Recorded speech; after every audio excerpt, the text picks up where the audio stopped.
Second, can you please further clarify why the pipeline robotics? Now in mainland China, we know that robotics are used in inspecting this pipe networks. We spend 17 million on this, and I can understand, but why did you not use the robotic technology from mainland? I believe the mainland technologies are much inexpensive. So why do you spend money for that, and rather than using the mainland technologies directly? So for item 5, replacing the water mains in Kowloon City District, and Mr. Yang, please reserve some time for the demonstration. One last question. The budget for this year is 8 million. And the total expenditure is about $20 million. Well, this is not commensurate with the rate of water mains bursting incidents. We don't want to have such incidents before or on New Year's Eve, etc. That's not what people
品味券嘅日均總額咧係增加咗接近40%。光影匯中環大型沉浸式嘅表演係為旅客同市民帶來 increase in total spending on tasting passes. The immersive light show in Central, a large-scale immersive light and shadow show, offered visitors and residents a groundbreaking experience. The Hong Kong New Year countdown on Chater Road Central featured music and light show and celebrated the arrival of 2026 with locals, visitors, and the global audience. The International Chinese New Year Night Parade, held on the first day of the Chinese New Year, also received widespread acclaim from both locals and tourists, marking the beginning of the Chinese New Year celebrations. In 2026-27 budget, the Financial Secretary allocated $1.66 billion to the Hong Kong Tourism Board. That's a 34.5% increase. Now, we'd like to go by the prudent financial principles by making the best use of resources to attract more overnight visitors to Hong Kong, to encourage them to stay longer, to generate more economic benefits. Tourism remains one of Hong Kong's pillar industries with significant influence on our economy. It drives not only the development of related industries such as retail, dining, and hospitality, but also creates jobs. In 2024, the tourism sector employed nearly 160,000 people, accounting for 4.3% of total employment, comparing to 3.9% in 2023. The 2025 figures will only be announced until will be at the end of this year, but I do look forward to further growth in this regard. The sector's value-added contribution to the economy in 2024 was $86.4 billion. That's 2.8% of GDP, up from 2.6% in 2023. In 2025, the total spending related to inbound tourism reached $217.4 billion, a 11.5% comparing to 2024. We expect total visitor arrivals in 2026 to reach 53.8 million, representing an 8% year-on-year increase. Now, visitor numbers are important, but at the same time, we attach importance to the quality of their experience. We want to ensure positive word of mouth so that they can tell good stories of Hong Kong effectively. Now, looking ahead, the series of cultural and sports events will continue to drive momentum. Riding on our success, the Hong Kong Tourism Board will launch a new campaign in 2026 to elevate our status as a world-class Asia's world city with focus on high-potential markets such as mainland cities outside Guangdong, Middle East, and ASEAN countries. We'll continue to enhance our position as Asia's events capital by creating and expanding the scale of flagship events, introducing new attractions, extending event durations, organizing unique festivals such as the Mid-Autumn Festival and the Halloween to showcase our unique blend of East and West. The Bureau will collaborate with the Hong Kong Tourism Board and will introduce a new light and sound show in phases centered around the theme of light and shadow. This will replace the long-running A Symphony of Lights, which after 20 years of service will soon retire after completing its historic mission. The Hong Kong Tourism Board will announce further details in due course. We will also attract more meetings, incentives, conventions, and exhibitions or MICE events to take place in Hong Kong and promote Hong Kong as an international cruise tourism. In January and February 2026, we welcomed 50 cruise ship calls and at least one cruise ship docked every day during the first 7 days of the Chinese New Year. We'll continue to deepen cooperation with the Greater Bay Area, with mainland provinces and cities and industry stakeholders as well, so as to partner with airlines and introduce multi-destination travel itineraries to attract overseas visitors. Now, we also work with other policy bureaus to take forward tourism development. For example, the CEDB is implementing measures to attract exhibitions. The Development Bureau continues to enhance the harbourfront areas, allocating $1 billion to the Built Heritage Conservation Fund to revitalize historic buildings, and $200 million will be allocated to a Northern Metropolis Rural Urban Integration Fund to promote rural tourism. For sports, in recent years, we have been thriving with athletes achieving remarkable results. That demonstrates government's effective investment in elite sports. Hong Kong athletes also broke their all-time medal record in the 15th National Games. Hong Kong athletes also excelled in other individual sports events such as Ryan Choi and Grace Lau. They respectively won the first ever gold medal in their respective world championships last year. Mr. Coleman Wong became the first Hong Kong player to qualify for the men's singles main draw at the US Open Grand Slam. The government will continue to invest in sports development. Now, the budget this year proposes injecting $1.2 billion to the sports portion of the Arts and Sports Development Fund to advance sports development. The sports portion has been instrumental in supporting Hong Kong athletes in participating in major international competitions, assisting sports associations in hosting events and funding projects of significant importance in the promotion and development of sports. We're going to roll out additional measures to enhance the initiatives. We're going to focus on supporting the following areas. First, hosting more diverse and high-level sports events in Hong Kong. Currently, Hong Kong hosts approximately 140 local and international sports events every year. Starting from the next round, we will increase the level of subsidy by 50% to encourage local sports associations and groups to host more events of different scales, such as single sport competition organized with the Greater Bay Area cities. We will continue to support around 20 international major sports events under the M-Mark system so as to reinforce Hong Kong's position as an international sports events capital. Next, the government will strengthen team sports training. The Team Sports Development Program was enhanced in 2024. The government will conduct another review after this year's Asian Games so as to determine the scope, details and amounts for sports projects starting from April 2027. Before the Asian Games this year, we're going to enhance support for National Sports Association to encourage team sports to participate in more competitions so that we can train through competition. We'll optimize training for coaches. We will support the Sports Federation and Olympic Committee of Hong Kong, China, SF and OC, in organizing more accredited coach training courses and improving their certification system, enhance their professionalism to support the goals with elite sports development and sports for all.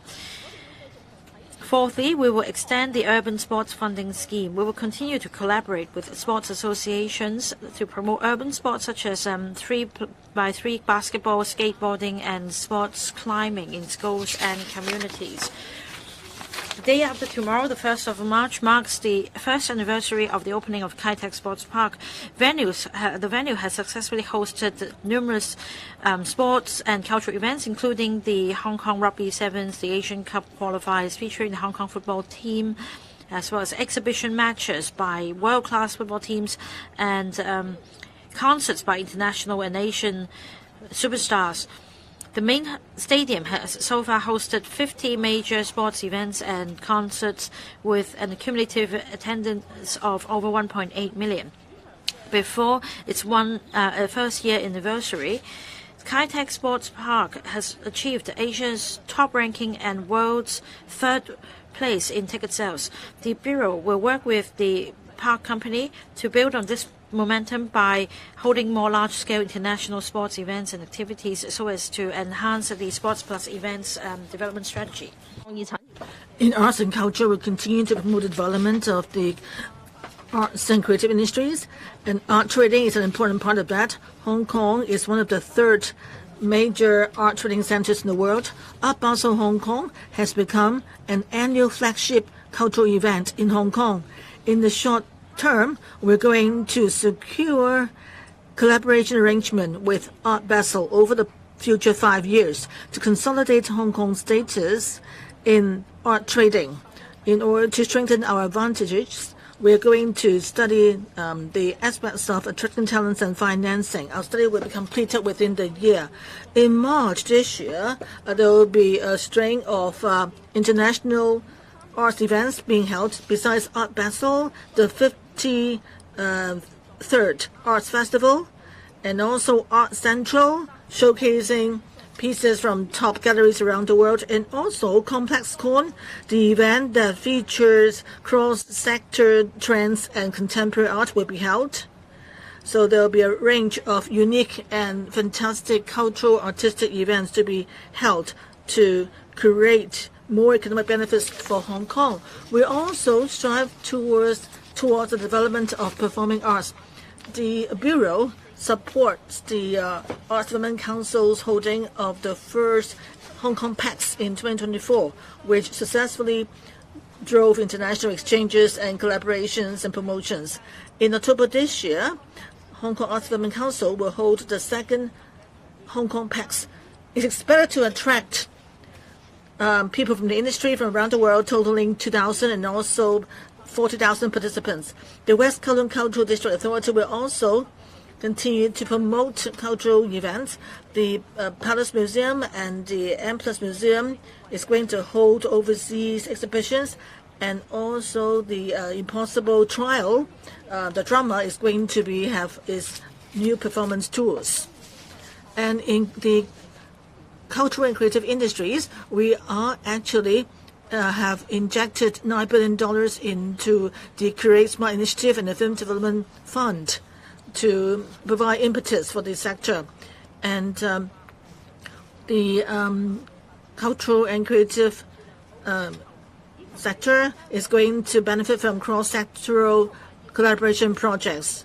With the concerted efforts and collaboration of the sector, we believe that the sports, culture, and tourism sectors will continue to thrive. We also align with the nation's 15th five-year plan, particularly in the areas of culture, sports, and tourism, and we'll actively align with that. That's the end of my introduction. So now is the time for Q&A. I think for each question, please don't include more than 3 items in your question. So the first one from Ming Pao in black. I'm from Ming Pao, Secretary. I want to ask about Symphony of Lights. 2 years ago, the budget said that it would revamp Symphony of Lights. So why is it would be replaced by immersive light shows? Have you done any evaluation and come to a conclusion that Symphony of Lights cannot attract tourists? And also, what is the government's positioning of the immersive light shows? Is it going to be positioned as an event to attract tourists? Where will they be held? And how many participants would they draw each time? And what are the costs? How is it going to be different from a Symphony of Lights? And also for the film and performing arts sector, in recent years, a number of performing artists, actors have been say that they have been banned. And in this year's Hong Kong Film Awards, a number of movies have been banned from participating in the film award. Is there political pressure affecting the inclusion of such potential entries into the award competition? So what initiatives does the government have to support the film industry? Well, on the Symphony of Lights, as I said in the beginning, a Symphony of Lights has accompanied Hong Kong for more than 2 decades. It has successfully established itself as a brand. Many cruise ships, when they arrive in Hong Kong, often the travelers on board will enjoy the show as part of the experience. But for tourists who've come to Hong Kong for several times, a Symphony of Lights, really, well, over the past 2 decades, even though we've optimized the show and revamped it, it nonetheless, in comparison with laser shows, it pales in comparison. And so in the past year, I've heard from people saying that rather than injecting resources into revamping a Symphony of Lights, trying to enhance the effects, and after thorough discussions, we managed to actually encourage a number of buildings to take part in the Symphony of Lights. So, but on the other hand, we have seen that the immersive light shows in Central last year drew a very positive response. And another strength of the immersive light shows is that it can be easily changed, and the content can be updated from time to time. And for example, last year, the Christmas immersive lights were amended to tie in with the countdown activity. So quickly we could make changes to the show. It's something that the Symphony of Lights lacks. The Symphony of Lights does not have the same flexibility. So therefore, we think that the Symphony of Lights has finished its historical mission, and therefore, we're going to replace it with immersive light shows.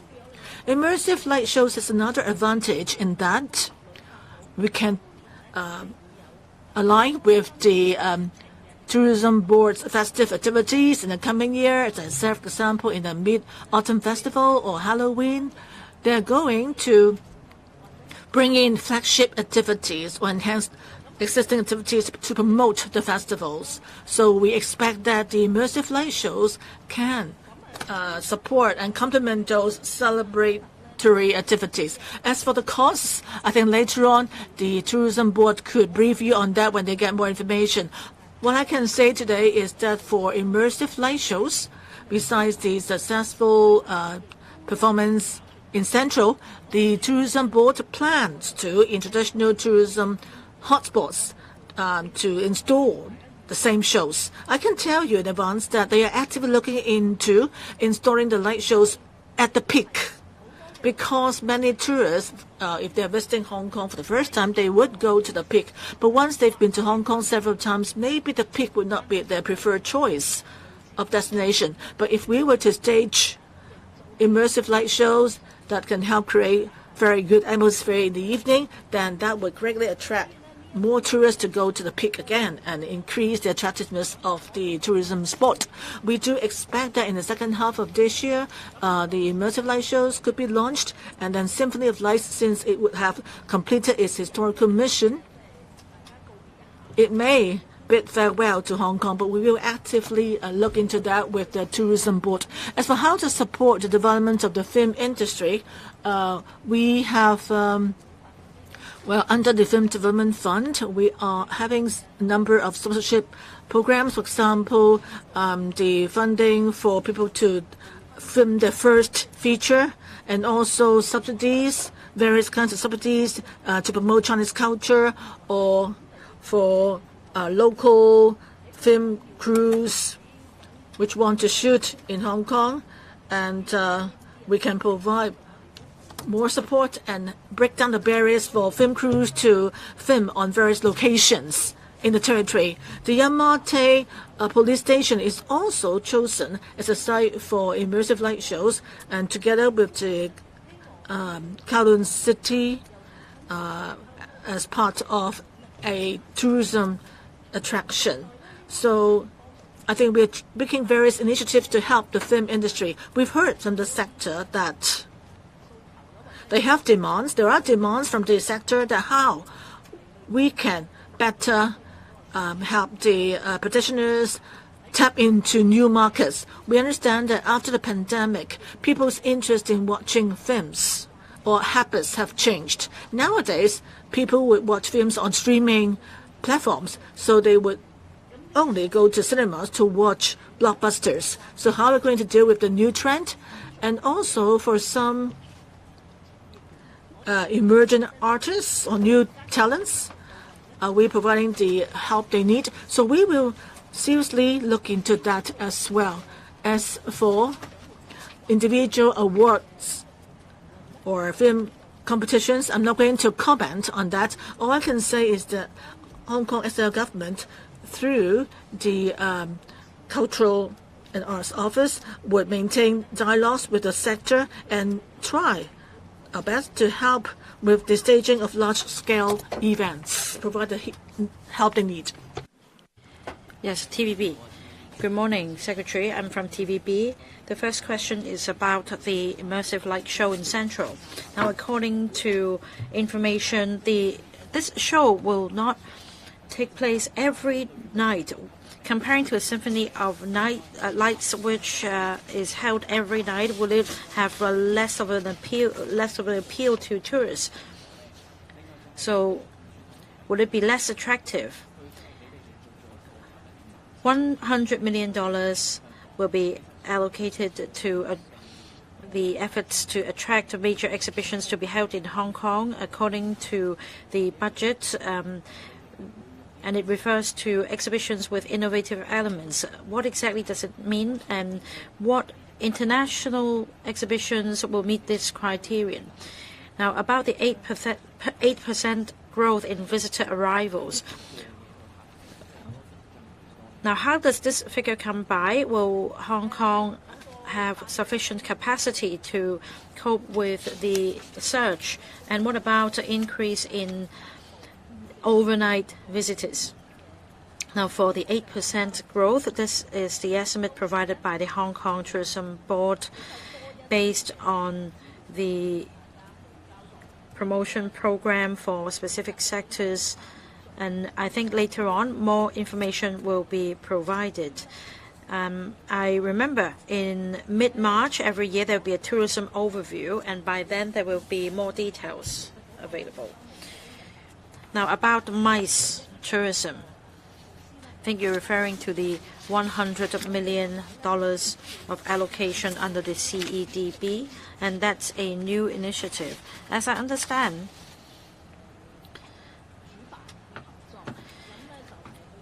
they work with experienced organizations and organizers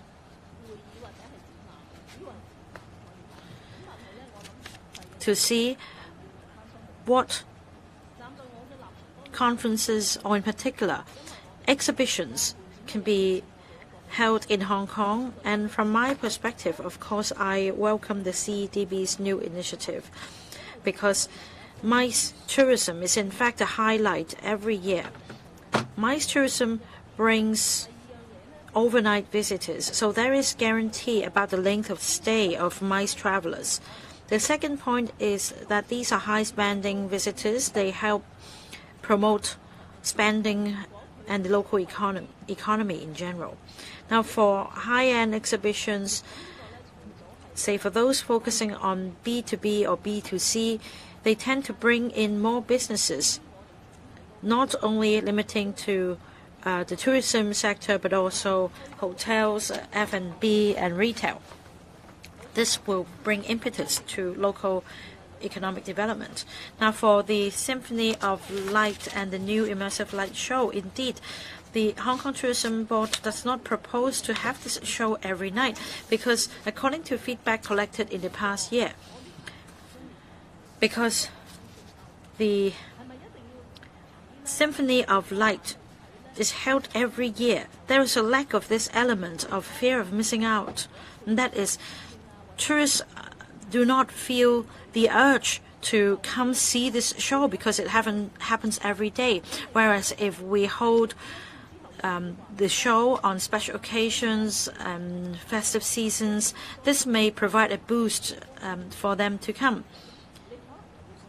And if we adopt a different theme in the immersive light show, then you may have watched it once, but you may want to come again if the theme is changed. We find this a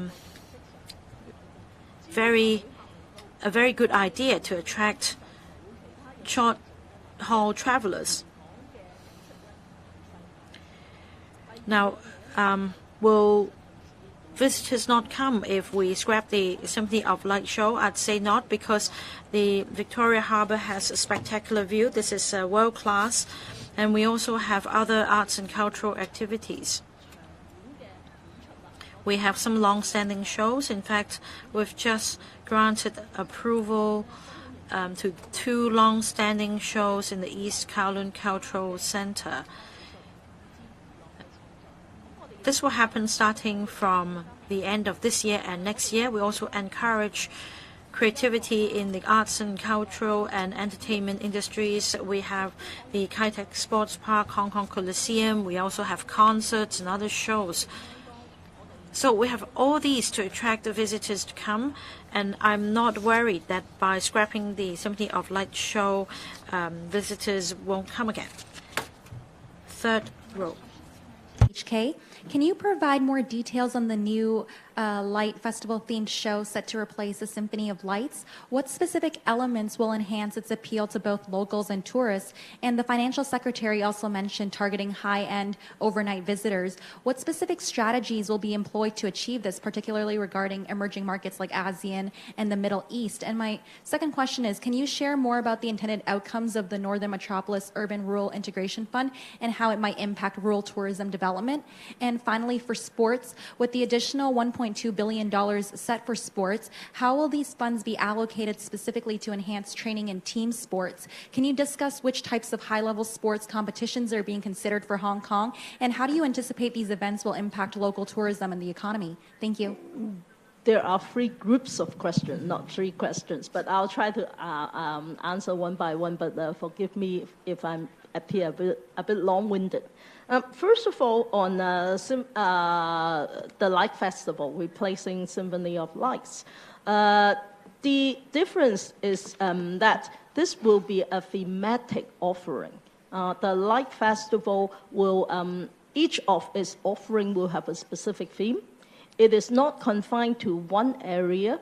We could have areas in different parts of Hong Kong.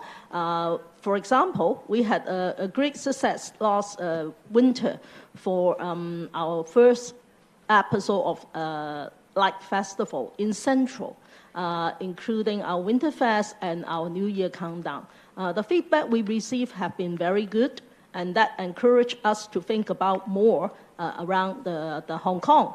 One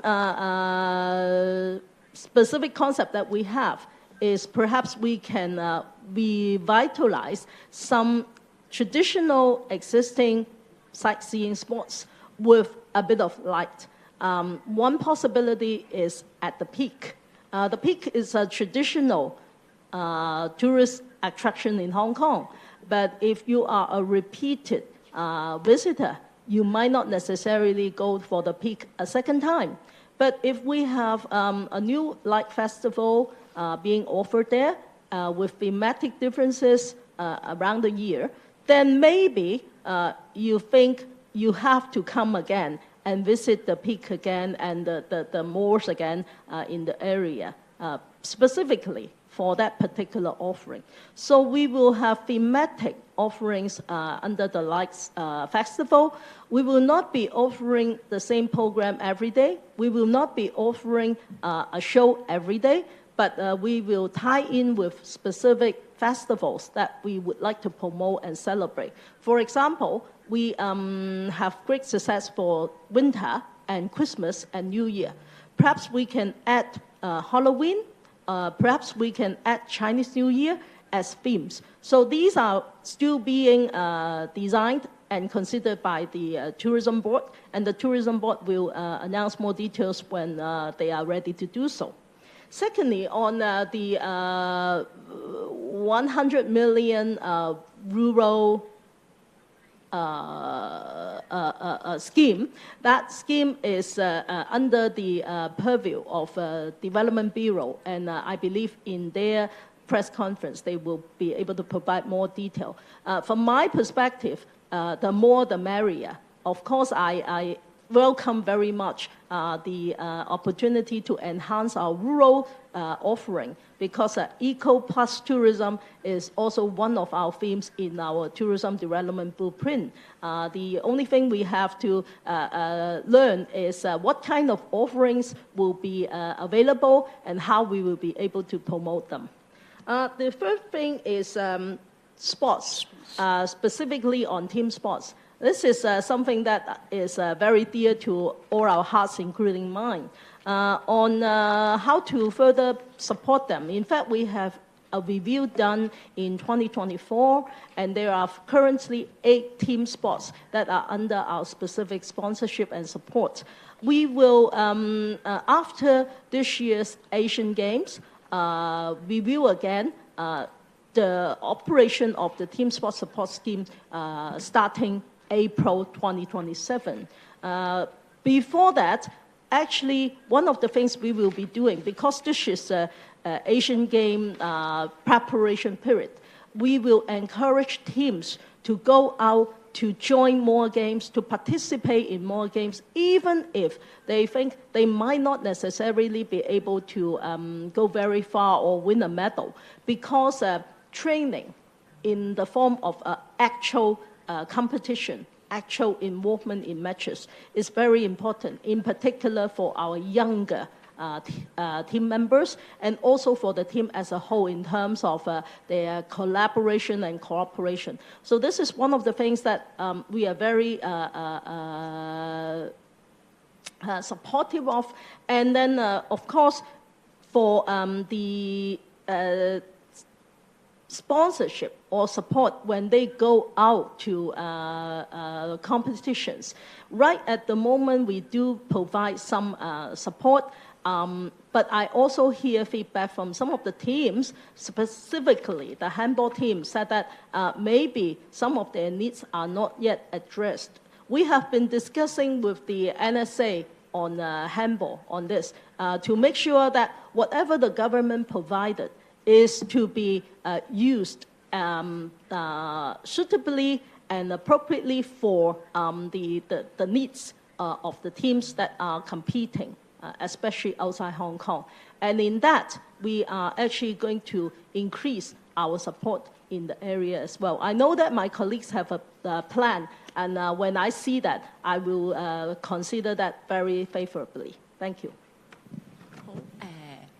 Cable 第三行灰色，唔該，灰色衫。Cable in the third row. I'm from Cable. The budget mentions attracting high-end overnight visitors, but during the New Year period, some mainland tourists, even if they spend overnight here, they would choose to camp out instead.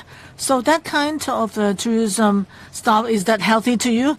What activities can you hold to attract tourists to go to various places in Hong Kong rather than just camping out in the real areas? And also the Kai Tak Sports Park seems to be overbooked for the coming year. So is that actually outside of your expectation?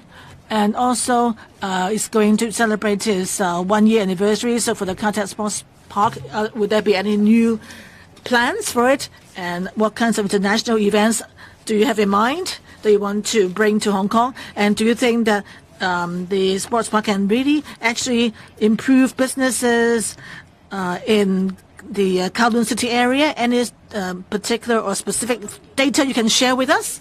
I think for Kai Tak Sports Park, whether it can drive the business growth in the Kowloon City area, you can actually ask the shop owners and business operators in Kowloon City. Our economic data, because may not have such a small detailed breakdown, but let me tell you also, in the retail shops at the Kai Tak Sports Park,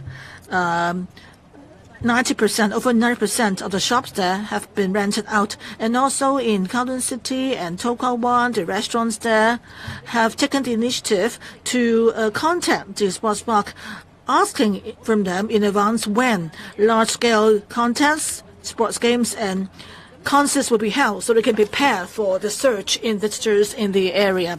So Kai Tak Sports Park does introduce people to various websites, and also the caterers can know also in advance the activities going to happen in the district on the website. And also, for concerts, you can see that there's one concert after another being held over the past year, and Kai Tak told us that for various time slots, particularly for the competitive time slots, it's very competitive. And various activities like sports events or the Rugby 7 going to be held. You may not be aware for the Rugby 7, after concerts have been held, we do not just demolish the stage. We need to actually lay the turf on the site to prepare for Rugby 7. And so it takes time and effort to put the lawn back on the site in preparation for the Rugby 7. And our lawn also needs to be nurtured. And once they are laid out at the site, we need to expose it to artificial sunlight or the natural sun for the grass to grow. So that means that the time slot and the time slots available for events at Contact are very, very tight. And of course, besides the Rugby 7 event, and this year in the football scene, maybe people are concerned about whether we can have same number of football matches during the summer. But the World Cup qualifying match will be held from June 12th all the way to July 20th. So during that period, there will be fewer chances of overseas football leagues visiting Hong Kong because the elite players will be competing in the World Cup. So after July 20th, athletes need to recover, and by mid-August, there will be English Premier League and other international football matches. So in that small window, is it possible for us to bring overseas teams, football teams to Hong Kong and to have better guarantees about the presence of footballers here? So we need to be careful with that. So this year, they may not be as intense. The number of football matches held in the summer this year. When it comes to concerts, of course, there'll be a number of them coming up. I can tell you beforehand today that some local top pop idols, they may stage concerts at Kai Tak this year. And also overseas singers, or particularly Korean singers and K-groups could be on the list. But I can't tell you specifically who will be coming because I can't announce who will be holding a performance tour here before they make the announcements. The artists themselves make the announcements. But if you are interested in concerts and sports events, please pay close attention to what will be announced by Kai Tak. For Ham Tin Wan, the camping site, yes, for ecotourism, or well, it is one of the key areas of promotion in our tourism promotion drive. Our Victoria Harbour and also rural resources are very attractive. Our mountains and seas are very appealing, and they share the common point that they need to be preserved at a reasonable level so that people can enjoy the tourism experience under ecotourism. And for the management of like camping site like Ham Tin Wan, Agriculture and Fishery Conservation Department and also Food and Environmental Hygiene Department will do their job seriously. And you mentioned, can we not just attract tourists to come for camping and engage in other activities? We will work in that direction. We cannot, well, just try to attract people to come hiking without any other types of expenditures or consumptions. Well, but I do think that for the visitors who are here, attracted to the countryside and how we can encourage them to consume more, spend more, I think that's not what just the tourism board, but on the whole, the tourism sector, the retail sector, and so forth, they all have joined hands and we'll have to work towards. Next, the fourth row in the middle, this gentleman. I'm from Commercial Radio. Good morning. A question on sports. This year, $1.2 billion will be allocated to promote sports. How much of the allocation will be used to support team sports? Because I understand that this development scheme will be reviewed. Right now, it supports 8 team sports. Will you consider the performance of team sports after the Asian Games before deciding how much will be allocated?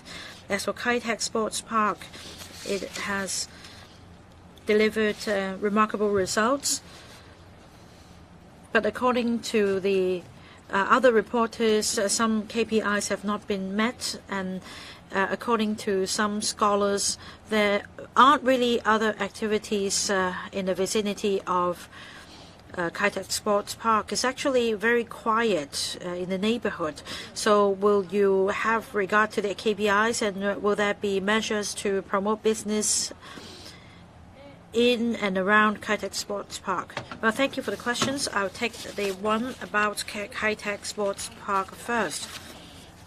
In relation to the distribution of sports and sports events and other events, in 2019, the Home Affairs Bureau published a paper.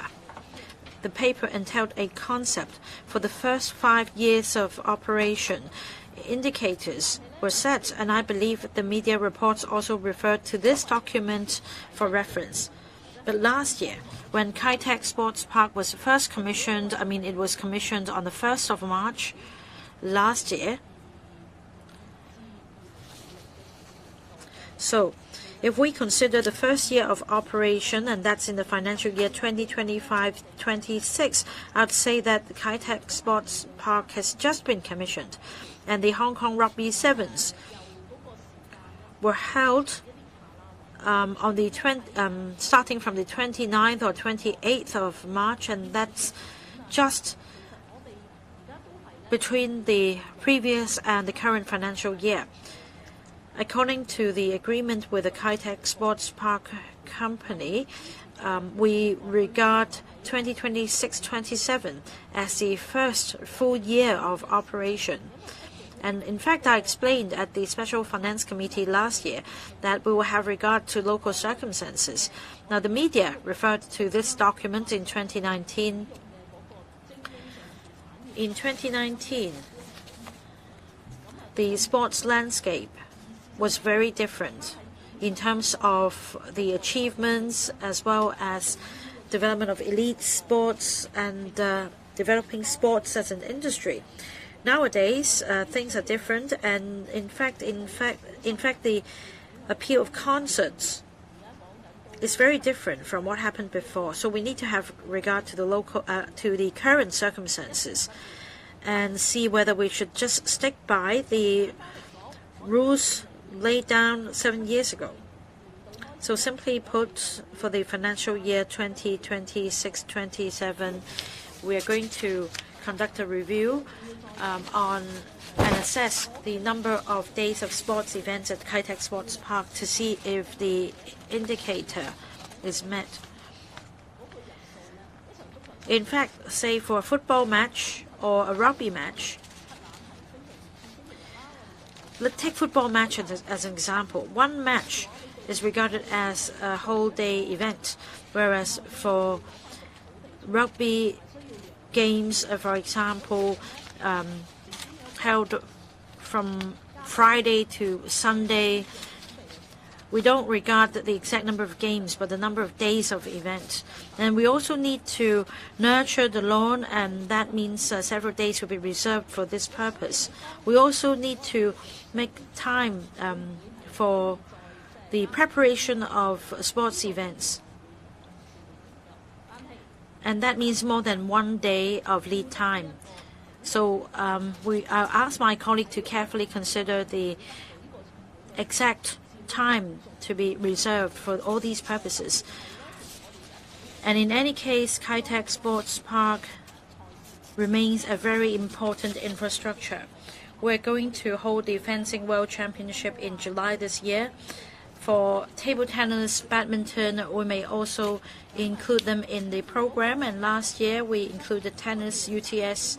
Depending on the nature of the sports, it would be quite difficult, for example, for a table tennis game to be held at the main stadium with a seating capacity of 50,000. You'd better watch it on TV. So there are different approaches to different sports games. We need to have regard to the actual circumstances and the needs of these sports games. Now, about team sports and the resources available, we do allocate a lot of resources to support team sports. For the 8 team sports covered, we're talking about $4,000 per athlete for the Category A sports, and also $1,000 for each athlete in the squad, and we also subsidize other expenses such as medical expenses and the fees for coaches. Now, $1.2 billion will not only be spent on supporting team sports. For example, as I explained before, we are going to attract more international and high-level major sports events to be held here under the M-Mark system. And we need to provide support in the form of funds and in the form of matching funds specifically. For high-level sports events, we may also need to utilize our funds to, say, purchase the broadcasting rights or the franchise. So $1.2 billion of funding will cover all these purposes. And anyway, today I have gone through our proposal on team sports and will definitely provide some specific support. Now, in fact, the reporter asked whether we'll conduct a review only after the Asian Games in Nagoya has been held, and that's being pragmatic. We want to strive for the best results, and we don't want to disrupt the training schedule of athletes. So this review will only be conducted after the Asian Games in Nagoya. Now, the Olympic Games cycle will begin in 2028.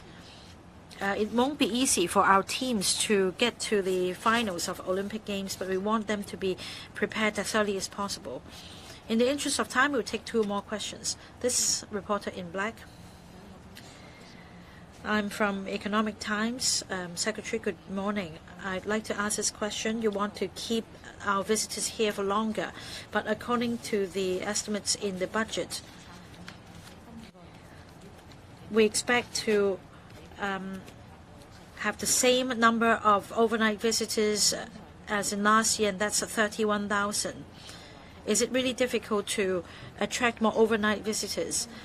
Now, Secretary, you also mentioned that you will not just blindly pursue visitor arrival figures.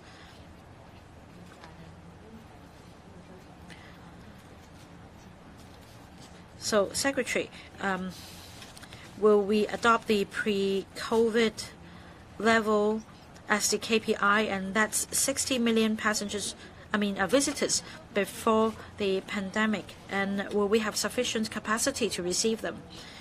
Thank you for the question. I remember in terms of our capacity, we have had a number of discussions before, even back when I was the Commissioner for Tourism. Over the years, we have been reviewing and assessing our capacity. And in the past, we proposed having the we said we had the capacity to receive 60 million visitors. But that happened a few years ago. Now we have the Kai-Tak Sports Park. We also have the traditional theme park and also a new expansion area of Disneyland. And we also have a new pair of pandas in Ocean Park. So we have increased our capacity. But like I said, we're not going to blindly pursue the visitor arrival figures. We want to enhance the quality of visitors as well, because they are the ambassadors for Hong Kong. If our tourists have good experience staying in Hong Kong, then naturally, when they come back, they will consider coming again, and they will also go back to their respective countries and tell good stories of Hong Kong.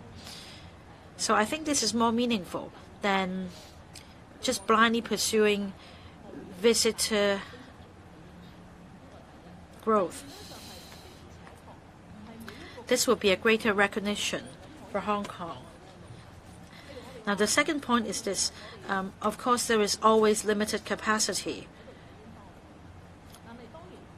Say, for the second day of the Chinese New Year, we could accommodate 360,000 people along the waterfront of Victoria Harbour to enjoy the fireworks show, but we cannot allow the same crowd to be there every day. Now, the same goes for the rural environment, for the sake of ecology, we need to exercise crowd control during festive seasons. As I said in the beginning of this press conference, we will be very careful. Whilst mounting promotion and publicity, we will definitely hammer home the message of protecting the environment and promoting ecotourism. The other point is to collaborate with travel agents. And if they devise itineraries relating to the countryside, they must strictly abide by the rules here. For example, they must not have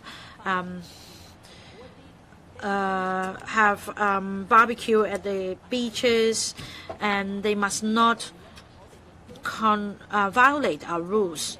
We conduct inspections, and if group tours are found to have violated our rules, we'll definitely take this matter seriously. So definitely there will be supervision in the tourism sector as well. I want to comment on the light show. How will the procurement of the light show be executed, and will the light show be more expensive given that it is not a recurring event? And how can we ensure that this is not just a short-term flash in the pan investment?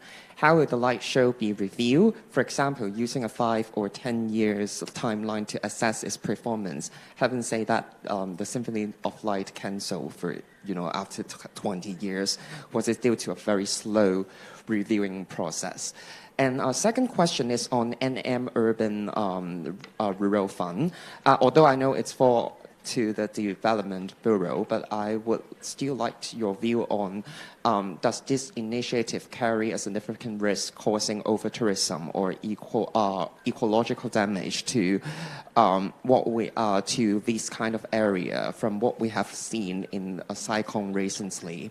What measure to mitigate this kind of negative impact to the rural environment in NM area? Thank you.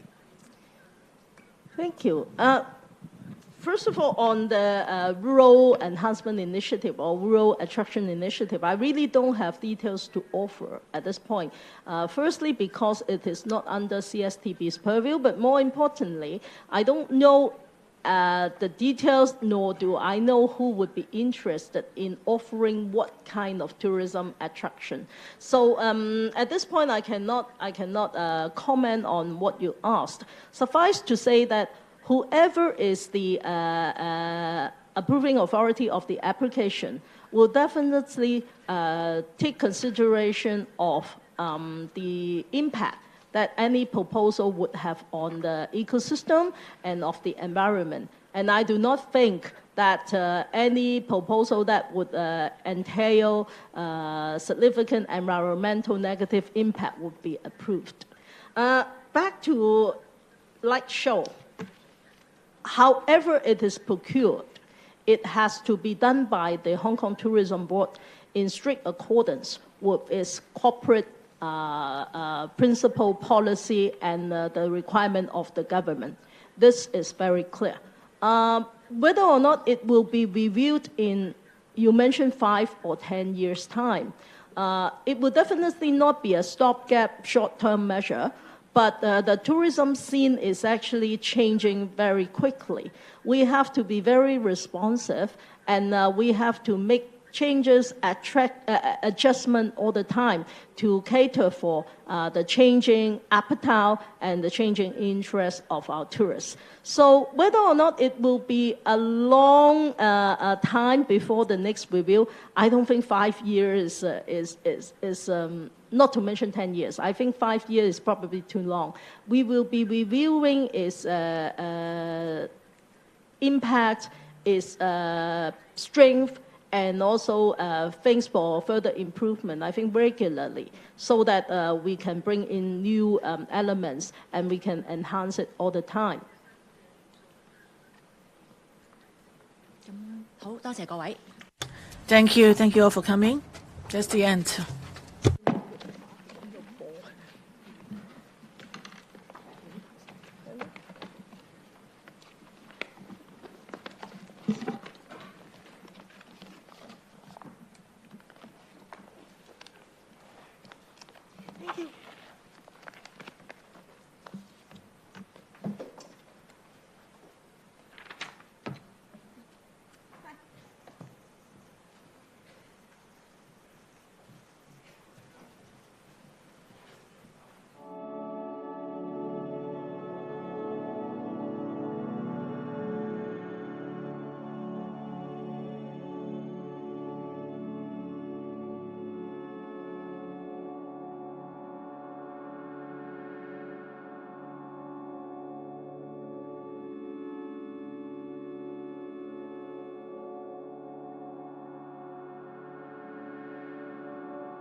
Well, you are just asking for funding of advanced study and site investigation.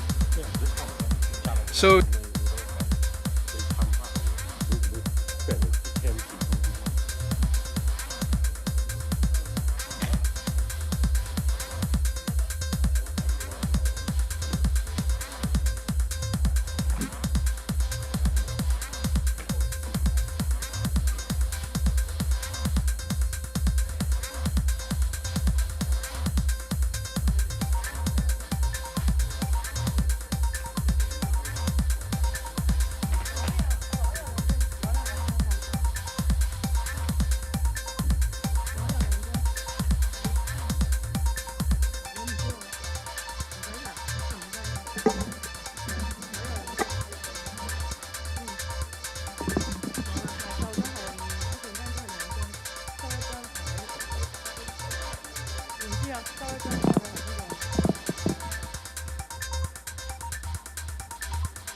OK， 撳低添啦。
過嚟㗎。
係歡迎大家。 Welcome. Let's take up some photos first. Would the two secretaries look at the official photographers in the middle? Thank you.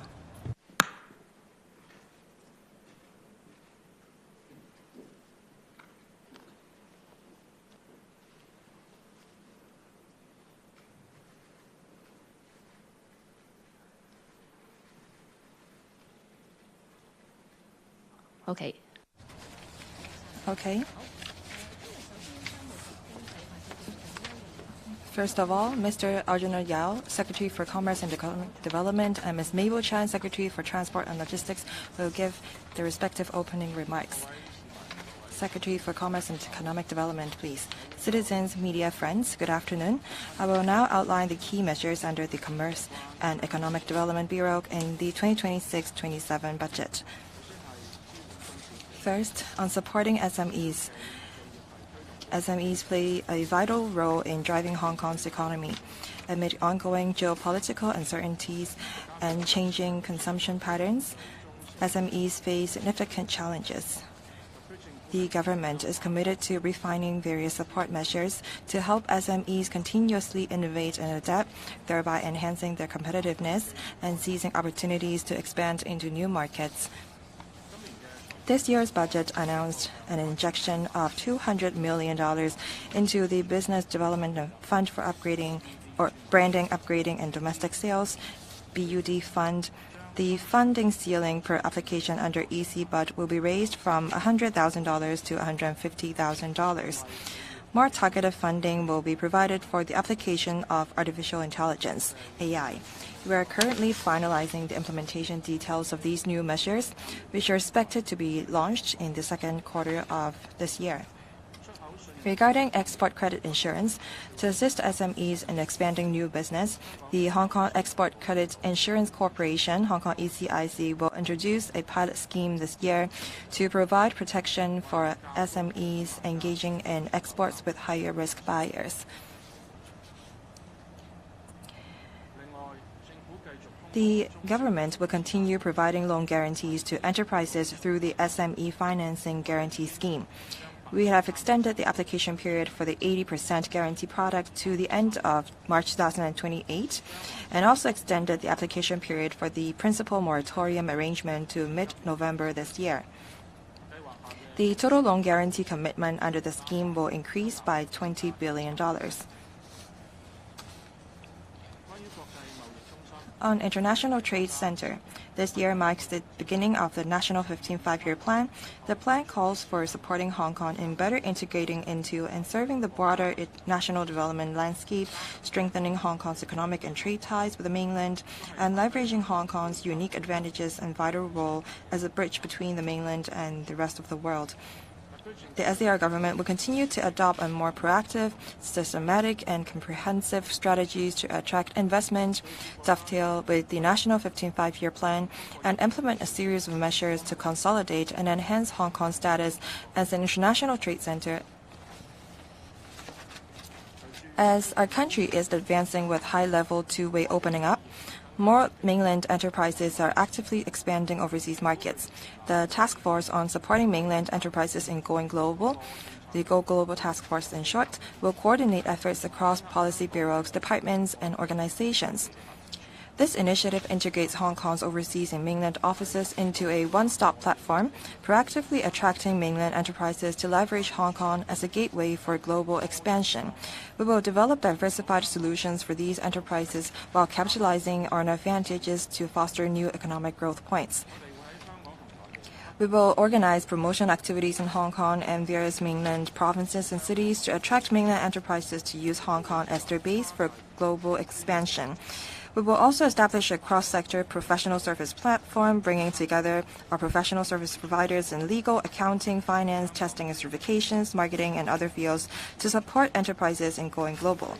We will also organize overseas study tours to help mainland enterprises going global understand overseas markets. On expanding trade network. Hong Kong will strengthen its role as the functional node for the Belt and Road Initiative.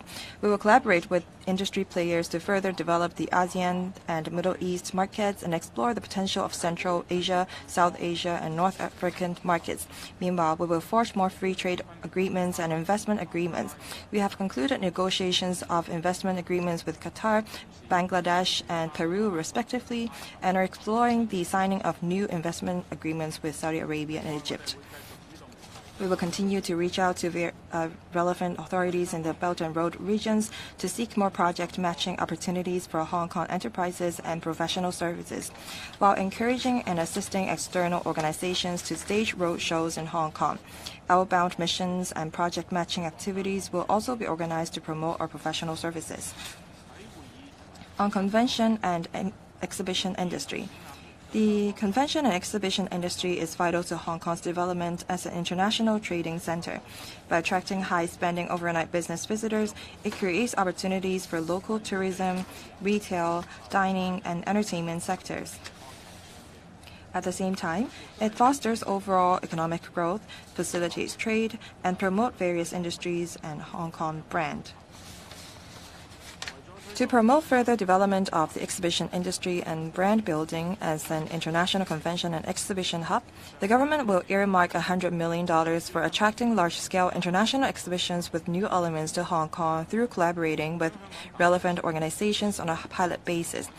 Our objective is to develop Hong Kong into the first-choice platform for showcasing mainland and international brands while attracting high-spending business visitors to Hong Kong and driving high value-added economic activities. We are currently formulating the relevant details.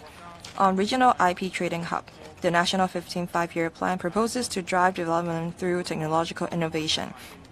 As our INT ecosystem continues to expand, market demand for IP professionals is growing increasingly. Talent cultivation is crucial to our development.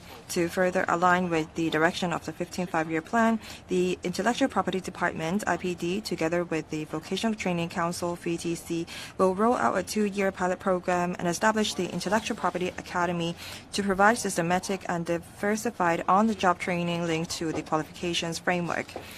It includes nurturing patent professionals to promote the efficient commercialization and application of scientific research outcomes, thereby meeting the pressing demands of both the private sector and the private market and the public sector. This year's budget is earmarked $52 million to support the establishment and initial 2-year operation of the academy, with plans to commence operation by the end of this year, the earliest. To better leverage our position as a regional IP trading hub, we will not only strengthen talent nurturing, but also refine tax and institutional frameworks, harness professional service advantages, and promote IP transactions and financing to drive economic growth. We are consulting the industry on tax deduction arrangements for capital expenditure related to the purchase of IP and its usage and its rights of use, with plans to submit the proposal to the Legislative Council within this year.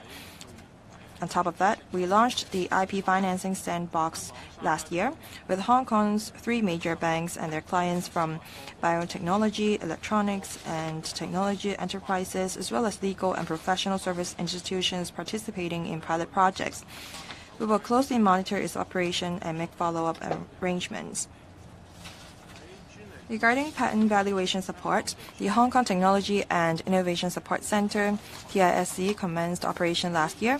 The government has earmarked $28 million to support the center in providing INT enterprises with patent evaluation based on Guobiao GB and implementing the 2-year pilot patent valuation support scheme to assist INT enterprises for conducting valuation of their patent assets. The IPD will continue to expand its patent examination team to enhance its in-house examination capabilities, providing stronger legal protection for research and development outcomes. Furthermore, following the arrangement for mainland enterprises to participate in matching activities in Hong Kong last year, the IPD will collaborate with mainland authorities to organize a Hong Kong IP professionals to participate in mainland business matching projects in the middle of this year. Lastly, on low Earth orbit satellites, low Earth orbit satellites can support the development of high-end industries. We will actively expand communications infrastructures, streamline licensing systems, and promote 6G applications. That's all for my presentation. I will now give the floor to Secretary for Transport and Logistics. Thank you. Thank you, Mr. Yao. I will look at the Transport and Logistics Bureau's portfolios in the budget this year. I will highlight the main points. This year marks the beginning of the National 15th Five-Year Plan. The Bureau will continue to align with the national strategies so that we play the role of a super connector and a super value adder. We will at full steam develop our railway and major road networks so as to drive development. Transport infrastructure is the main and major engine driving social and economic developments. The transport strategy blueprint forms an 8 vertical and 8 horizontal layout with 5 vertical and 5 horizontal corridors rail layout and 3 horizontal and 3 vertical corridors major road layout linking the northern metropolis with the urban area. We have the dual innovation mindset of policy innovation and technological innovation. And then for projects like the Kutong Station, Tung Chung Line Extension, Hong Shui Kiu Station, Tuen Mun South Extension, Oyster Bay Station, they will be completed progressively from next year onwards. And we are taking forward the Northern Link Main Line and Spur Line at full steam for commissioning simultaneously by 2034 earlier. We are also actively taking forward the Hong Kong-Shenzhen Western Rail Link, Hong Shui Kiu Qianhai project, with the target of inviting tender for the Hong Kong section next year. And then for the Kai Tak Smart and Green Mass Transit System, tender was invited last October. For those projects in East Kowloon and Hong Shui Kiu Ha Chin New Development Area, they will have their tenders invited this year. And then for the Hong Kong railway standards, we would like to ensure railway safety, quality, and performance-based outcomes. So the Hong Kong railway standards have introduced suitable railway standards of the nation and various places in the world, and with adaptation to local circumstances. Take the Northern Loop as an example. We can save construction costs by 20%, and then this rail line can also be completed 2 years in advance. The standards will also be applied to the Hong Kong-Shenzhen Western Rail Link, Hong Shui Kiu Qianhai section, and to be extended to other new railway projects. We have set up the railway checking unit with the specific duty of safeguarding safety and quality standards and enhancing efficiency. Well, from this, you can see that our target is that for first plan submissions, we are going to cut the time taken by 50% and 30% respectively for first submissions and amendment submissions. And we are trying to come up with a new regulatory framework covering different systems, different technologies, and different operators, and we intend to submit a bill within the year to the Legislative Council. And then for transport infrastructure covering major roads, we extend the ideas of the Hong Kong railway standards to the construction of highways and roads. That is, we would like to achieve high efficiency, we want to be innovative, and we want to have safety.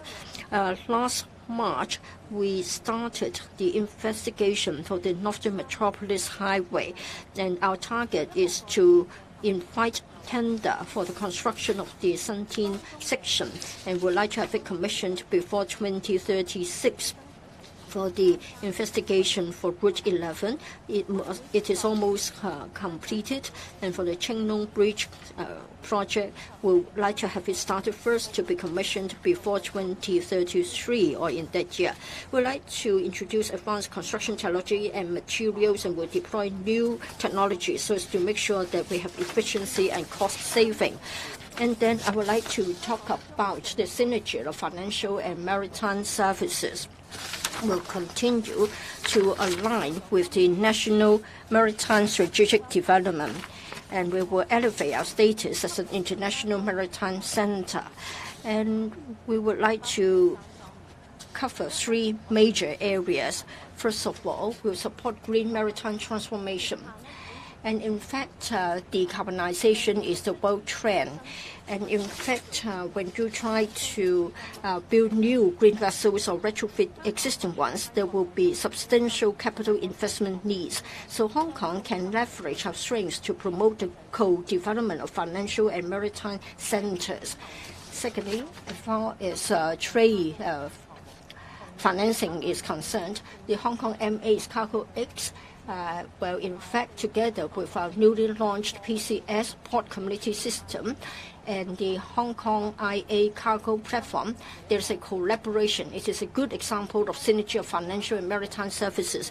Just this morning, I got a piece of good news. There's over 4,000 companies have registered to use our PCS, the Port Community System. A synergy of the financial and maritime services, when successful, can achieve a synergy, and we can become a world-leading trade financing center and a supply chain hub. And then we'll continue to set up our brand as a ship register. And in fact, we have already will introduce an amendment bill in the first half of this year to enhance tax concession measures for the maritime service industry and provide a high half-rate tax concession to eligible commodities traders. This will promote the development of high-value-added maritime services in Hong Kong. And then we will introduce an amendment bill this year to revamp the existing ship registration arrangements, including permitting dual registration arrangement to cater for the diverse operating models of international maritime enterprises, to consolidate our premier position in ship registration. Well, in fact, we will continue to work together with the Hong Kong Maritime and Port Development Board to explore, facilitate, and promote the synergy of financial and maritime services. And then for the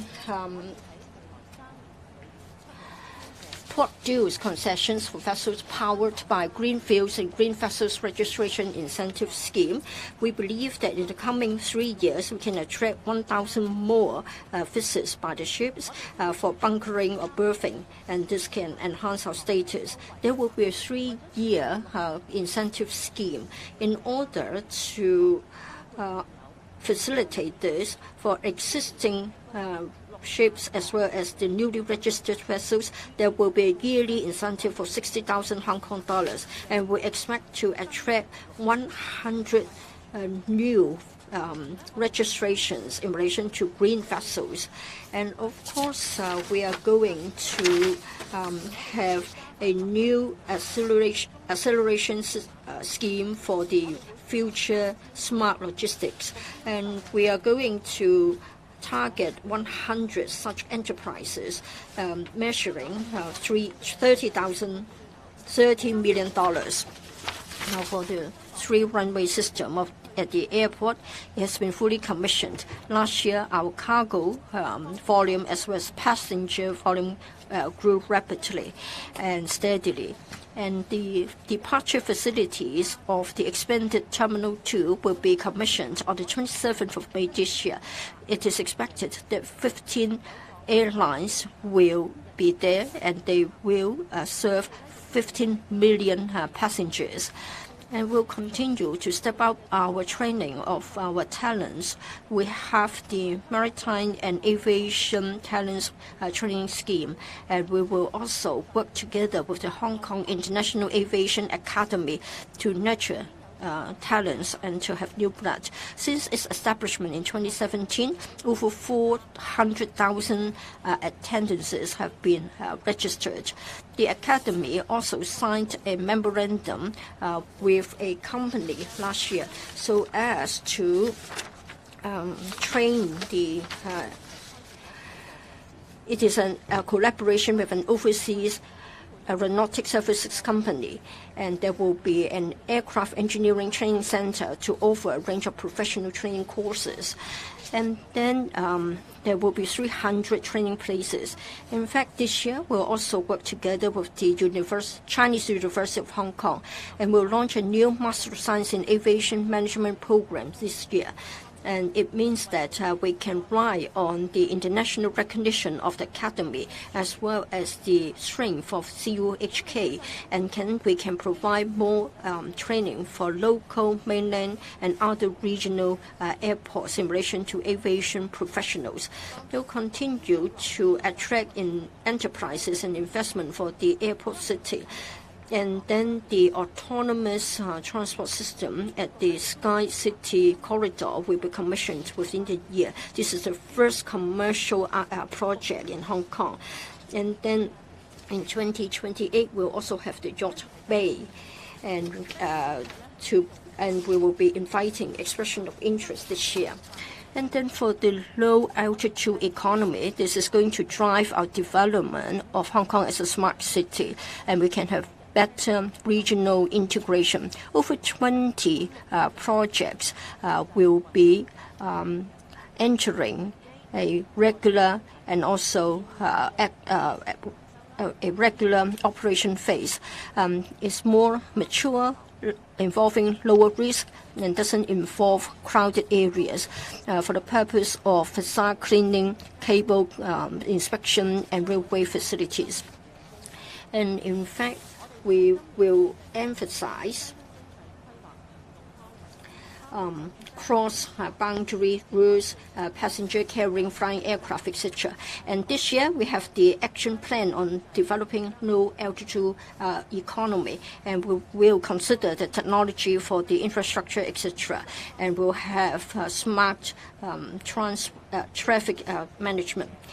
Finally, for the autonomous driving and traffic management platform, we promote the driverless and large-scale development of AVs and move towards commercial operation in a safe and orderly manner. And I'm glad to announce that in March, we're going to set up the Autonomous Vehicle Applications Promotion Group. Together with departments and the stakeholders, we're going to take this forward. And we will also look at the progress and needs of individual items, like the venues for testing, vehicle classes, the permits and licenses needed for commercial development. We'll provide supervision, and we will come up with a clear roadmap. And in fact, we are also having a a clear idea about a traffic management platform. In fact, we will make good use of big data. In fact, we'll make use of big data and AI in order to digitalize our traffic management. We'll have it launched in Aberdeen for the in the beginning, and it will be extended to many other places. The platform will collate the traffic data, will project changes, will identify bottlenecks, and will come up with contingency plans so as to help with the citizens' traffic or commuting planning. In the case of emergencies, we can make use of the data analyzed to project the possible impacts, and then we can provide convenience to the users. We'll make good use of technology and innovation to expedite our development, and we will have synergy between financial services and the logistics and shipping industries, and we will benefit the citizens by providing greater convenience. We'll rely on the unique characteristics and advantages of one country, two systems, so that we'll become a shipping center. The floor is now open for questions. Before you put your question, please identify your media outlets and please limit yourself to 3 questions. The journalist in the third row. Good afternoon, Secretary. I'm from In Media. I'd like to ask about the expenditure of the CEDB and the ETO. An official was suspected to have violated the national securities law, and the trial will start in March. Will the CEDB fork out the legal fees, and if yes, what is the estimations of the fees involved? Second, I'd like to ask Secretary Chen. It is said that we are going to legislate to mandate wearing of helmets when people are riding bicycles. In 2012, the government made such a proposal. However, legislation was not made in the end. Many people do not agree with the relevant legislation, and people criticize the government for penalizing people with another piece of regulation. Thank you. Well, Thank you for your question on the London ETO. The SAR government will bear the legal fees. As the case is in judice, I am not in the position to give any further comment. Secretary Chan, please. Thank you for your question. In the Transport and Traffic Strategy Action Plan, we want to promote smart commute. We have infrastructures and facilities to develop a bicycle-friendly environment through promotion, publicity, and through building more infrastructures. We want to promote a bicycle-friendly environment for green commute. At the same time, we must protect the safety of bicycle users and other road users. We will focus on promotion and publicity to enhance the safety awareness among our people. We will listen to the views of the community, and hopefully we can achieve a consensus on our work. Thank you. Next question, please. The journalist in black, please. Okay, so there are pre-budget proposals on introducing AI-related tax deductions, on enhancing tax relief on qualifying capital and training expenditure related to digital transformation for SMEs. So why weren't these adopted? Does the government think the current support for SME is enough? And the budget also earmarks 52 million for the 2-year IP Academy pilot scheme with VTC. Could you detail a bit more on the specific training areas and the exact rollout timeline, and are there any partnership beyond VTC? And then for transport, a question for the autonomous vehicles policies. Could you expand a bit more on the policy? Thank you. So thanks for the question regarding the support for SME and AI. SME is very important to the Hong Kong business. 90% of the companies in Hong Kong are SMEs, and the global landscape is changing, is very challenging. So the Hong Kong government is having different policies and schemes helping the SMEs for transformation. And AI is the future, and we will strongly support the SME doing their business using AI for their transformation. That's why in our BUD funding scheme, we will have special consideration for SMEs using AI for doing their business. Regarding the question on IP, intellectual property is a very important element in innovation and technology. And under the 15th Five-Year Plan, innovation and technology is a major development for the economy. And under the innovation and technology development, there will be many research, invention, etc. And it will involve IP registration. And IP registration in Hong Kong is very important, and we need resources and training for people in the field so that they will have the ability for doing the evaluation, doing the examination, and etc., etc. So there is a scheme to, for the intellectual property department to work with VTC to set up an academy to train the people on different aspects on IP. And it is to facilitate the development on innovation technology and other business, as well as building Hong Kong as a regional intellectual property trading center. Thank you. As regards the development of autonomous vehicle, Hong Kong has been a very suitable environment for the development of autonomous vehicle driving. On the other hand, we have also a very matured financial center which can provide funding and financing platform.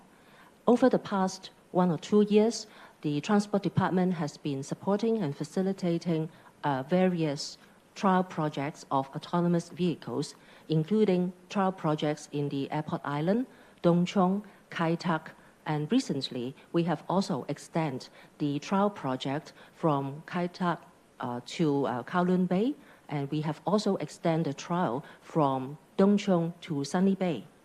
In order to actively facilitate and take forward the further development of autonomous driving, we have announced that the Transport Department will set up an AV development facilitation group. And this group will be set up within March. It will comprise members of various trades, professionals, and government departments. The aim is to formulate a clear roadmap for the development of driverless mode of driving and scaling up the existing trial projects into cross-district operation, and lastly, to map out a clear licensing regime for the commercial operation of autonomous vehicle. 唔該，係下一條問題，係嗰邊。Next question, please. Good afternoon, I'm from TVB. I have a question for Ms. Mabel Chan. It is said in the budget that we are going to cancel the one-for-one replacement scheme for electric vehicles. The government explains that the EVs are competitive enough on the market. However, the sectors is of the view that the luxury EVs will drop in sales, and some drivers may convert it to using traditional fuel-propelled vehicles from EVs. It is also said that we are going to commission T2 very soon, and you talked about attracting investment and enterprises. However, we barely see any tenants in 11 Skies. Will that undermine our image? I also like to ask about low-altitude economy. On cross-boundary unmanned aircraft or drones or man-carrying aircraft, what is your views, and will there be any form of collaboration? Thank you. Regarding T2, it will be commissioned on the 27th of May this year. Over the past few months, we have been working with local airlines and overseas airlines on it.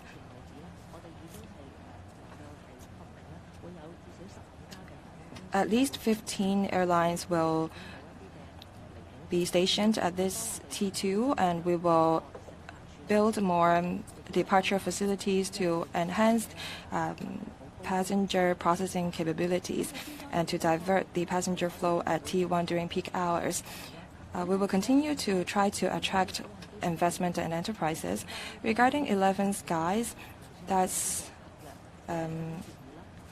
about agreements between the airport authority and some developers.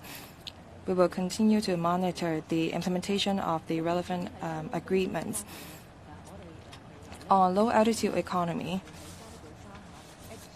we have this Sandbox X project, and we will continue to roll out more complicated application scenarios involving cross-boundary flow of logistics and goods and man-carrying drones. We will adopt this safety-first approach, and we have already collected some applications for the Sandbox X. Very soon, we will announce some figures. And as for your first question on electric vehicles, overall speaking, the SAR government has been encouraging the development of new energy vehicles. That's why, over the past few years, the Environment and Ecology Bureau have rolled out a series of measures to promote the use of EVs. Very recently, they have promulgated a blueprint and a roadmap on charging. The Financial Secretary, over the past few days, have explained about the EV-related measures, so I have nothing to add. Thank you. The reporter in grey.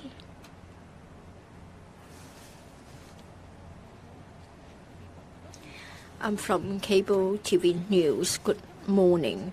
again on electric vehicles. Well, as soon as the news broke out, many people rushed to buy the electric vehicles.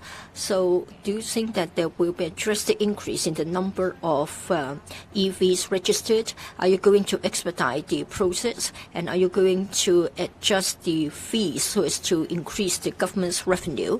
In 2030, there will be over 290,000 electric vehicles, but in fact there were only 250,000 in the year 2025. Are you worried that with the little time left, you are not able to achieve the target and you are not able to phase out all the petrol vehicles by 2035? In the first half of this year, you're going to have the unmanned aircraft framework in the beginning, in the first half of this year, and which cities will be the collaboration partners in relation to development of low altitude economy? I think almost enough in relation to your questions. For electric vehicles, all that I can say is that all the time the Transport Department has always been supporting the EEB in relation to the relevant policies as well as the implementation of the initiatives. The Transport Department has got sufficient manpower, and in fact, we have already liaised with the relevant stakeholders on the announcement of the news. So I believe that they can properly carry out the measures. In relation to LAE, well, in fact, we hope that we can give utmost priority to safety, and we hope that we can start with the nearer places, and we can start with a lower weight, and then we can start with a simpler scenario, moving forward to more complicated scenarios. And then we hope that we can have multiple applications or multiple users. So for LAE, unmanned passenger carrying aircraft, I think we need to have good planning for that. We believe that within this year, we have the action plan on developing LAE, and within that context, we are going to look at the planning and establishment of the relevant traffic management system will also align with the regional and international regulatory standards. For cross-boundary logistics, in fact, currently we have had liaison with the relevant authorities, like the port authorities, etc.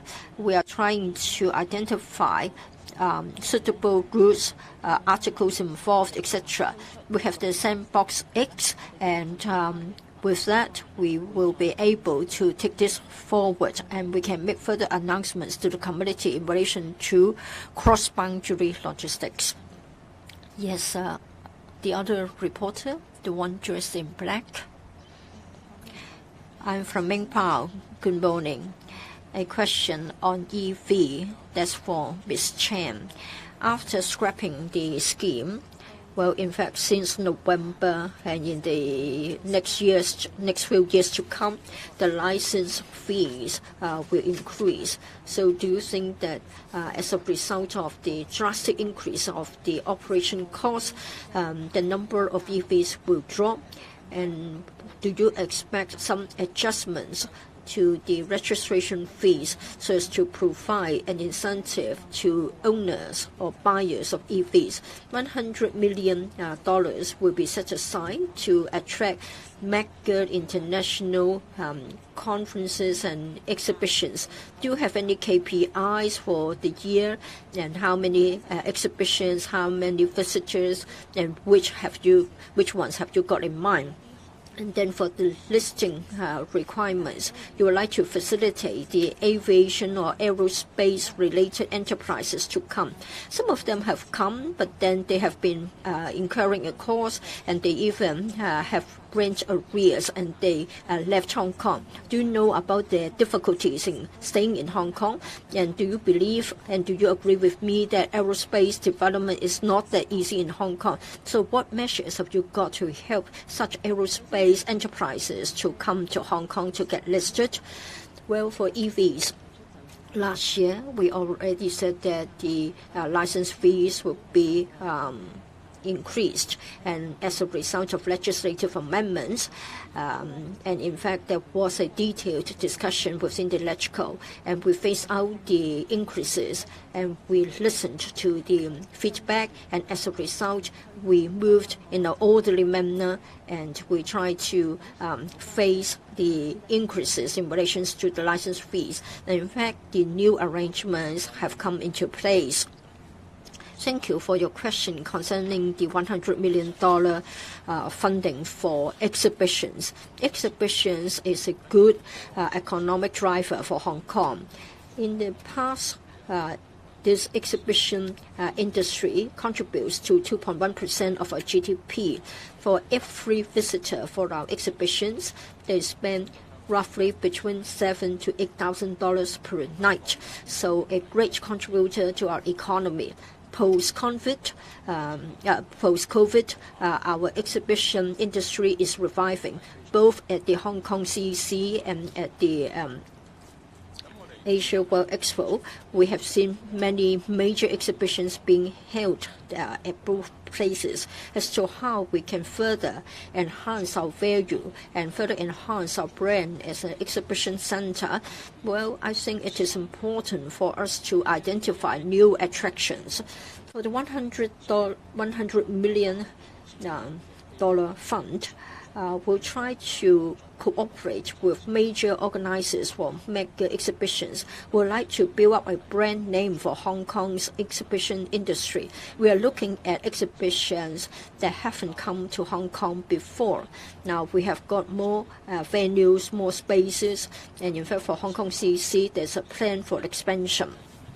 So as to the way forward, as to the kinds of exhibitions that we have got in mind, as to how we can attract more visitors to come to Hong Kong and stay longer, so as to support our retail, F&B industries, etc., etc., so as to achieve economic growth, we are working on it. We have in mind larger scale exhibitions like vehicle exhibitions,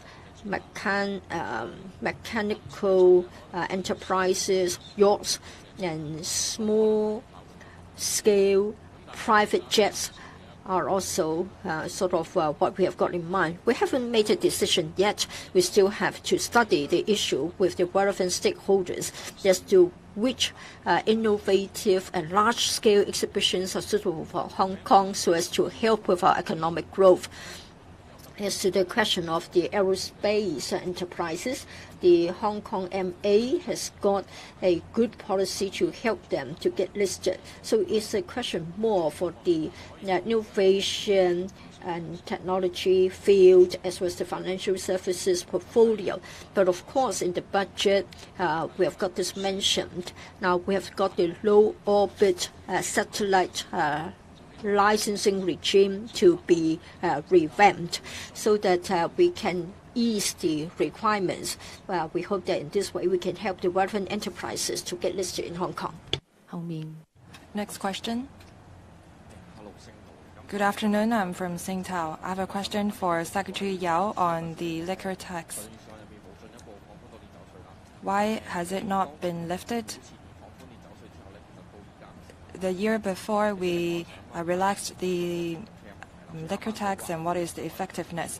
Ms. Chan said that we are going to policy support for popularizing EVs. However, with the scrapping of the 1-for-1 scheme, and with the increase in the licensing fee, it seems that it will undermine the development of EVs, and it seems that the government don't want to encourage people using PCs, private cars. Thank you. Well, let me share with you some figures. The price and the transactions volume of liquor has been on the rise significantly after the lifting of the tax. We lowered the tax in order to encourage trading of wine and liquor. We are not trying to encourage people to drink. We have to strike a balance between commerce and trade as well as people's health. We will continue to look into whether there is any room for us to further lower liquor tax.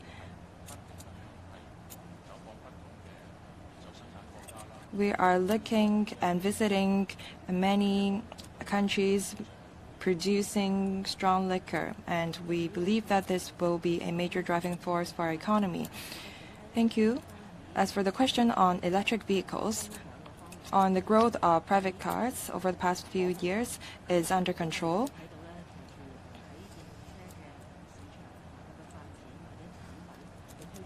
As the EV market is developing and with more products and vehicle models,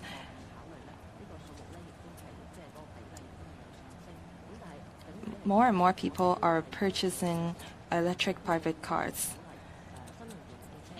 The SAR government wants to encourage the development of new energy vehicles and the use of it.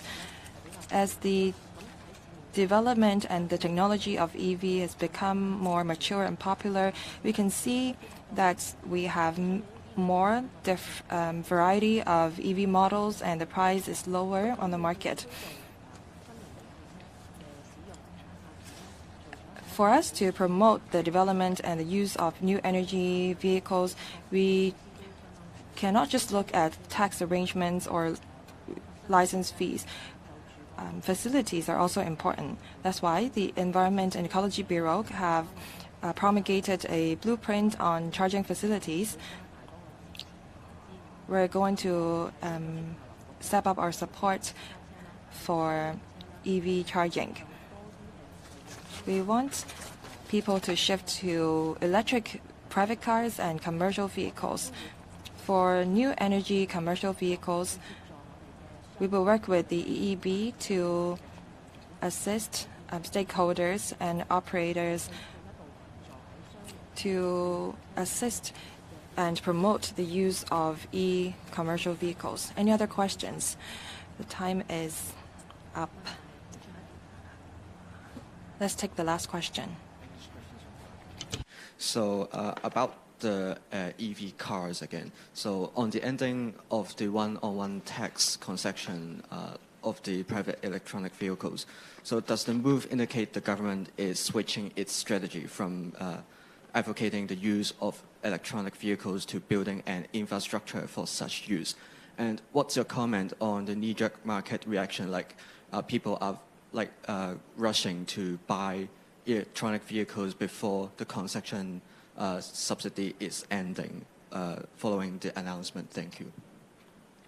Thank you for your question. The Hong Kong SAR government as a whole has been actively encouraging and promoting the use and development of new energy vehicles, including private vehicles and commercial vehicles. Over the years, the government has been introducing various facilitation measures and financial subsidy measures in order to incentivize more people to switch their conventional private vehicles to electric vehicles. Apart from the tax incentive or the licensing fees measures, the Environment and Ecology Bureau has recently promulgated a blueprint within which they have mentioned a few key measures to strengthen the provision of infrastructure support, including charging facilities to facilitate EV vehicle owners to have more convenient access to EV charging facilities. So there will be a host of measures in order to continue to promote the use of EV vehicles. As regards commercial vehicles, my bureau will continuously work closely with the EEB in order to facilitate commercial vehicle trade to switch to the use of more new energy technology and new energy vehicles, including the provision and facilitation of charging as well. 好，多謝大家。 Thank you.